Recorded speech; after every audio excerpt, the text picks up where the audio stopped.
आपने अक्सर देखा होगा कि जब कोई अधिकारी होता है, ग्रुप ए का अधिकारी, तो उसके साथ में ड्राइवर होता है और वो ड्राइवर अपने अधिकारी को टाइम पे ऑफिस पहुंचाता है, ऑफिस के बाद टाइम पे उनके जहां पर भी जाना होता है वहां पहुंचाता है।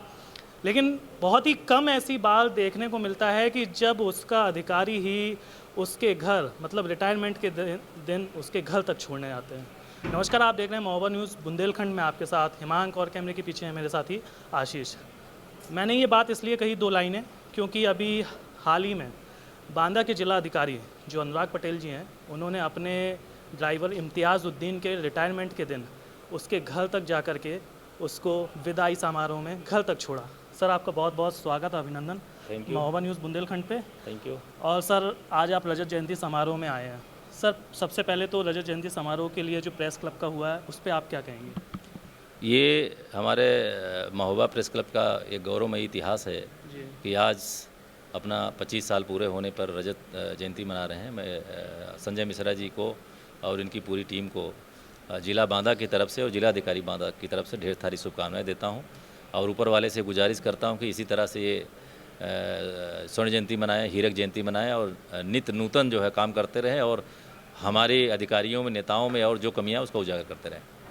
सर, आपको ये कैसे लगा कि आप अपने ड्राइवर को घर तक छोड़ने का एक, ये किस तरीके से आपके अंदर स्ट्रेटजी तो नहीं कहेंगे इसको, कि ये कहेंगे कि आपको कैसा लगा कि आप अपने ड्राइवर को आज उसका आखिरी दिन है नौकरी का, सर्विस का, और उसके घर तक छोड़ने जाएंगे? नहीं, तो केवल मानवीयता है। जो आदमी 40-42 साल से विभिन्न डीएम को रात दिन, क्योंकि डीएम का ड्राइवर उसको छुट्टी संडे को भी नहीं मिलती, रात दिन सेवा कर रहा था। तो मुझे लगा कि मानवीयता, बस इसको आज हम एक तोहफा देने जो ज़िंदगी में याद किया। मैं उसकी विदाई किया। चूँकि मुझे इनोवा कार चलानी आती थी, मैं उसको घर तक छोड़ाया। जी सर, आपने बहुत सारे ऐसे काम किए हैं बांदा के लिए जो एक अविस्मरणीय रहेंगे, हमेशा याद रहेंगे उसके लिए। तो सर, एक तो सबसे पहला काम था नवेली बुंदेली अभियान। जी, ये अभियान क्या है सर, इस पर थोड़ी सा आप। देखिए, न केवल बांदा में बल्कि हमारे बुंदेलखंड में आप स्वयं यहीं के होंगे तो आपको पता होगा कि बच्चियों के जन्म लेने पर लोग रोना पीटना शुरू कर देते हैं और बच्चियों के जन्म को शुभ नहीं मानते।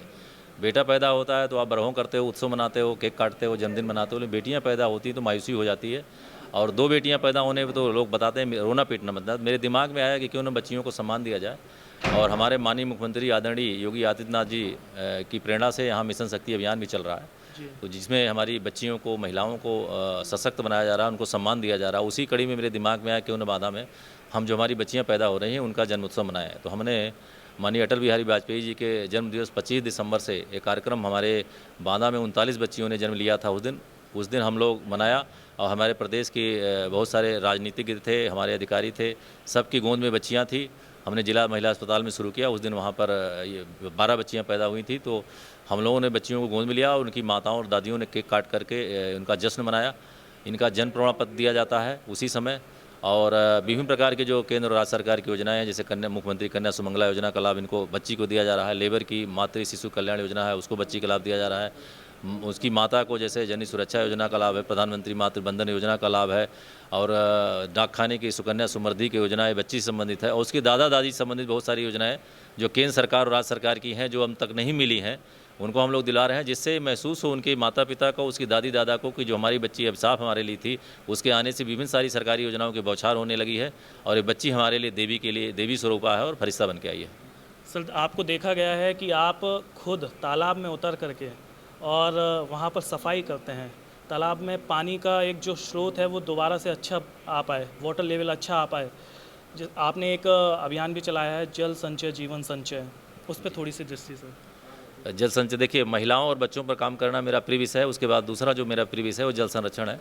मैं मिर्ज़ापुर का जब कलेक्टर था तो वहाँ मैंने जल जलाशय जमीन अभियान पार्ट 1 और जल जलाशय अभियान पार्ट 2 चलाया था। पहले अभियान में 505 तालाबों को 40 दिन खुदाई की थी, दूसरे अभियान में 161 तालाबों को खुदाई की थी। वहाँ एक कर्णावती नदी है जो प्रयागराज के माडा से निकलती 5 किलोमीटर, फिर हमारे मिर्ज़ापुर में आती है और गंगा नदी में गिरती है, विंध्यवासिनी मंदिर के पास में गिरती है। नदी लगभग तुरंत पार हो गई थी।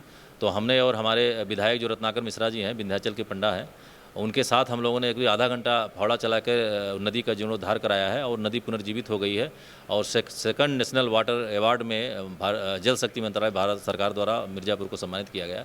इसी तरह वहाँ भी हमने 126 तालाबों से जलकुंभी निकाली थी। उनको जलकुंभी आप जानते हैं कि उसका जो हरापन है वो तालाब के पानी में जो मिनरल्स होते हैं वो पानी को सोख लेती है और अपने को हरा भरा रखती है। तो 126 तालाबों को वहाँ मैंने जलमुखी मुक्त किया और यहाँ पर हमें मैंने कई काम किए हैं। हमारी एक गहरा नदी है जो मध्य प्रदेश के पन्ना जिले से एक पर्वत से 5-6 किलोमीटर पन्ना से बहती हुई हमारी नरनी तहसील बिलहरका गांव प्रवेश करती है। 21 किलोमीटर की नदी है हमारे ज़िले में। वो रंज में गिरती है और फिर रंज बागे में गिरती है और बागे यमुना में गिरती है। तो नदी मर चुकी थी, तो हम लोगों ने विश्व पृथ्वी दिवस के दिन 22 अप्रैल को इसका श्री गणेश किया। और हमारी जो विधायिका थी नरनी विधानसभा की ओमड़ी बनवा जी हमारे साथ आधा घंटा फावड़ा चलाई, मिट्टी ढोई है। वहाँ से शुरू हुई। आज की तारीख में ये 11 किलोमीटर नदी जो पूरी गायब हो चुकी थी, वो नदी पूरा चौड़ी हो गई है। हमने लोग खोद दिया है मनरेगा से, श्रम से, और हम हमारे जो पट्टेदार थे उनसे निःशुल्क जेसीबी लगा करके उस नदी को हमने पुनर्जीवित कर दिया है। दूसरा काम हमने जो जल संरक्षण में किया है, हमारी एक मरौली झील थी जो 123 बीघे की 21 हेक्टेयर की, वो भी ख़त्म हो गई थी। उसमें भी हमने उस झील को पुनर्जीवित किया। और हमारा अभी वृक्षारोपण था, जो मंत्री हमारे सहकारिता मंत्री जी JPR राठौर साहब आए थे, तो उन्होंने बड़े खुश हुए और हम लोगों की प्रशंसा की। तो झील भी आप पुनर्जीवित हो गई 123 बीघे की। आपकी चंद्रावल नदी जो महोबा से निकलती है और हमीरपुर होते हुए हमारे ज़िले में पड़ोहरा, गडरिया और अमोरा 3 ग्राम पंचायतों में बहती है। हमारे यहाँ उसकी दूरी 19 किलोमीटर है और 15 किलोमीटर नदी कहीं नाली जैसी हो गई थी, कहीं टीले हो गए थे, कहीं सूख गई थी। तो 22 अप्रैल को विश्व पृथ्वी दिवस के दिन हमारे माननीय मंत्री जी रामकेश निषाद जी जो राज्य मंत्री जल शक्ति हैं, उनसे हमने पूजन करवाया, उनसे फावड़ा चलवा कर उसकी शुरुआत की 22 अप्रैल को। और आज की तारीख में वो नदी लगभग हम लोग 80% उसको 15 किलोमीटर में जीर्णोद्धार कर चुके हैं। और उसमें हम स्वयं फावड़ा चलाते हैं, हमारे अधिकारी फावड़ा चलाते हैं, हमारे जनपद में भी फावड़ा चलाते हैं। तो ये हमारे 3 जल संरक्षण के काम है। और बांदा में अभी हमने जो है 50 तालाबों को जलकुंभी से मुक्त कराने के जलकुंभी हटाओ तालाब बचाओ अभियान चलाया है। तो उसमें हमने भी 3-4 घंटे तालाब में रहा और एक तालाब पर हमने 5-5 अधिकारी और 10-10 सफाई कर्मचारी और गांव प्रधान सबको लगा करके हमारे 50 तालाब भी जलकुंभी मुक्त हो चुके हैं। सर, इस तरीके के जो आप अभियान चला रहे हैं, तो ये युवा पीढ़ी है, उसको क्या संदेश देना चाहते हैं सर? हमारी बांदा की युवा पीढ़ी कहती है कि हमारा कलेक्टर श्रमिक कलेक्टर है, स्वीपर कलेक्टर है, विकास के रूप में बहुत सारे काम कर रहे हैं हम। तो वो कहती है कि हमारे तो आइडियल हैं। तो मुझे खुशी होती है कि कम से कम हमारे बच्चे हमसे कुछ प्रेरणा ले रहे हैं। तो बिल्कुल, ये थे हमारे साथ जिला अधिकारी बांदा अनुराग पटेल, जिन्होंने साफ बोला है कि जिस तरीके से वो काम कर रहे हैं, एक सबसे अच्छी योजना थी वो योजना मैं बता दूं, नवेली बुंदेली अभियान। इस अभियान के थ्रू अगर किसी के यहाँ भी बेटी का जन्म होता है तो इनका पूरा एडमिनिस्ट्रेशन उनके घर जाता है, केक काटता है और साथ में जो भी सरकारी योजनाएं चल रही हैं कन्याओं को लेकर के, उन कन्याओं का लाभ दिलाने की कोशिश करता है। आप ये जो मेरे साथ कागज़ देख रहे हैं ना, ये कागज़ में 4-5 पन्नों का है। इसमें DM साहब के पूरे जो काम हैं, चाहे वो वहाँ की एनवायरनमेंट को लेकर के काम हो या किसी भी तरीके को लेकर के काम है, जो अभियान है उसके बारे में मेंशन है। कभी वक्त होगा तो समय पे आपको बताएंगे। तब तक के लिए आप स्वस्थ रहें, सुरक्षित रहें और जुड़े रहें महोबा न्यूज़ बुंदेलखंड के साथ।